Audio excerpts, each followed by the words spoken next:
Since some of you really enjoyed my Ultra Boost 3.0 review from a few weeks ago, I thought it would be a good idea to review the Adidas NMD R2. Like I said in my Ultra Boost review, the Boost midsole is so comfortable I don't want to wear anything but Boost. So I didn't pick up just one pair of NMD R2, I got two.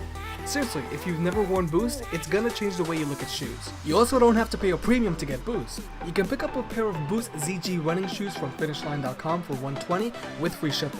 Link is in the description below for your consideration if you're interested. So love them or hate them, the NMD R2 is an evolution from the original NMD that dropped last year. I'm still working on getting the NMD OG. Gone are the signature plugs that were embedded in the midsole of the shoe in favor for a much cleaner design. Some people like it and others didn't take to the removal of the plugs too kindly.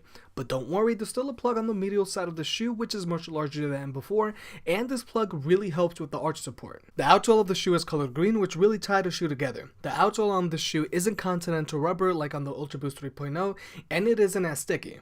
Moving up the shoe is the famous Boost midsole. Just as you'd expect, it's super comfortable to wear. So what is Boost and what makes it so special? Well, quoting Michael Povetto, who's the senior director of running over at Adidas, Boost is a highly elastic thermoplastic urethane that is formed into an elliptical shaped foam pellet which is super soft but also springy. These pellets are then fused together into a molded shape like the midsole. The super soft but also springy characteristics of the Boost really help reduce the amount of energy lost when you're running. So you can essentially run the same distance you would usually run with less effort, or run farther with the same amount of effort as you would in another pair of shoes. Science. Moving up the shoe, we've got the prime knit upper. It's thicker than the upper on the original NMD, but it's thinner and more flexible than the prime knit upper on the Ultra Boost 3.0. The prime knit has a raised textured design and you can feel each black line on the shoe. Overall, I'm a fan of the pattern on the shoe because it gives it the swirl sense of motion. On the back of the shoe, we've got a suede olive heel counter, and we also have a pull tab with the brand with 3 stripes in various languages. There are no plastic eyelets for the laces like there were on the OG NMD. But instead, the laces just weave through the fabric like the Yeezys. Personally, I don't mind it. We're just gonna have to wait and see how they stand up to normal wear and tear.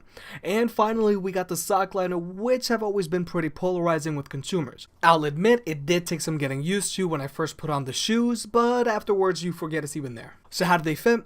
Well, they run true to size and are very comfortable. It's almost like you're wearing socks that happen to have a sole underneath. The midsole isn't as soft as the Ultra Boost, but I personally prefer these over the Ultra Boost. I found the Ultra Boost midsole is just a little too soft for my liking. Whether you're wearing these shoes for casual wear or for running, you can't go wrong. The one issue I do have with these shoes is the back portion of the sole.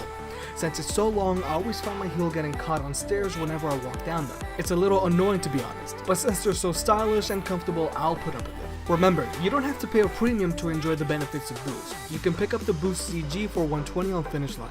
Trust me, when you wear a pair of Boost, you won't want to go back. Hey, if you made it this far, I hope you enjoyed the video.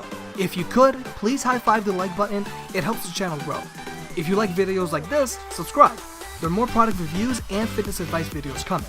For more, check out gymcaddy.net, and I'll catch you next time.